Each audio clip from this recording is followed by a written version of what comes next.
Hello, everyone. This is our second cast on American involvement in World War I grows. It's called also Over There. And we're going to look at what is the state of the nations in Europe. The war is still dragging on in 1917 when the U.S. declares war in April, actually until the January of 1917. Behind the scenes, a lot is going on. Germany senses American growing hostility. Once the Zimmerman affair is leaked out and they learn that the Americans know about it, they know that they're going to be facing a new enemy. They can see the writing on the wall. And they realize they have to end this war in 1917. They must end it. So what they do is they begin to look at their army and they realize it's worn out. The other factor is that Russia's been knocked out, so troops can be pulled from the Eastern Front and they're brought into the Western Front.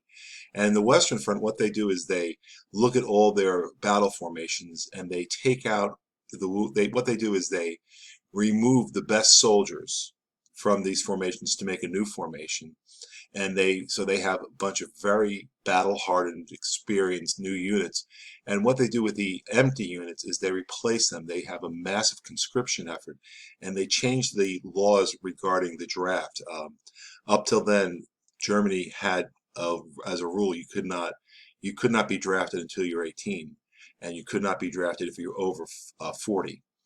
They changed that to you can be drafted to you're 55 years old and 14, which is a common thing that nations do when it's at the end. The very young and the older are made into reserve units that really are not as well trained, not as well equipped, but they do serve a function to replace other units, either whole scale or to hold other defensive positions. But these are not really high quality units. They're thrown together and they're not effective. And they're not going to be involved in the last chance for Germany to win this war because they realize they have to win now. And so what they do is they launch what's called Operation Michael, which is a very well-planned campaign. It's well organized at the start, but it does fail.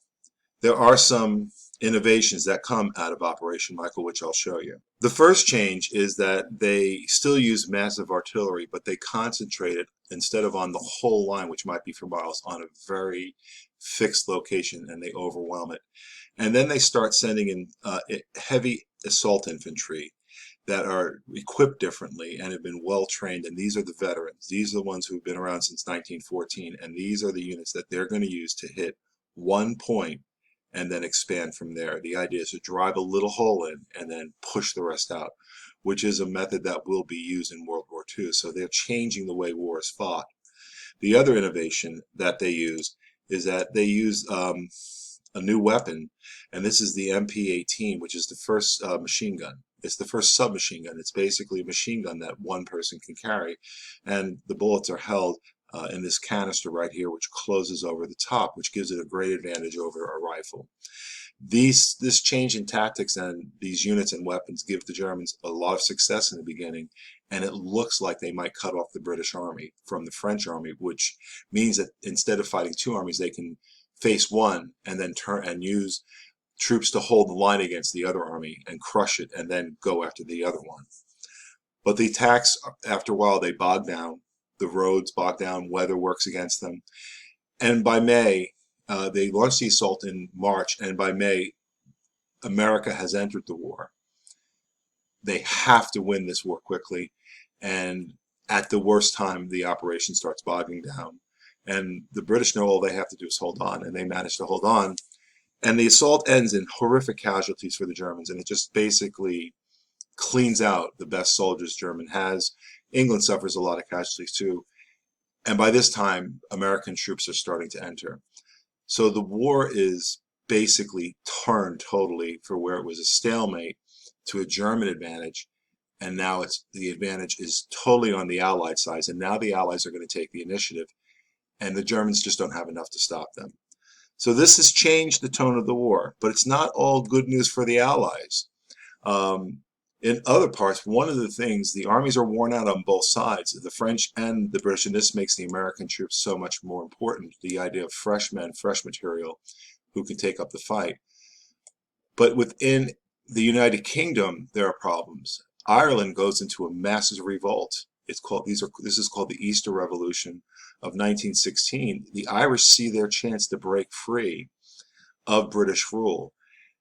The revolution doesn't work, but it shows that England is vulnerable now, even in areas they control.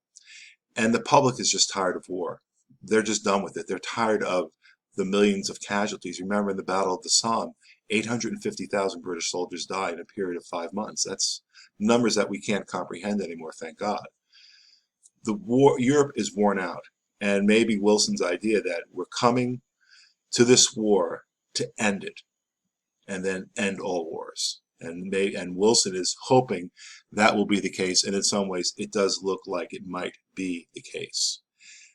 We'll be finishing up this section looking at what happens when the Yanks come over there. So have a great day.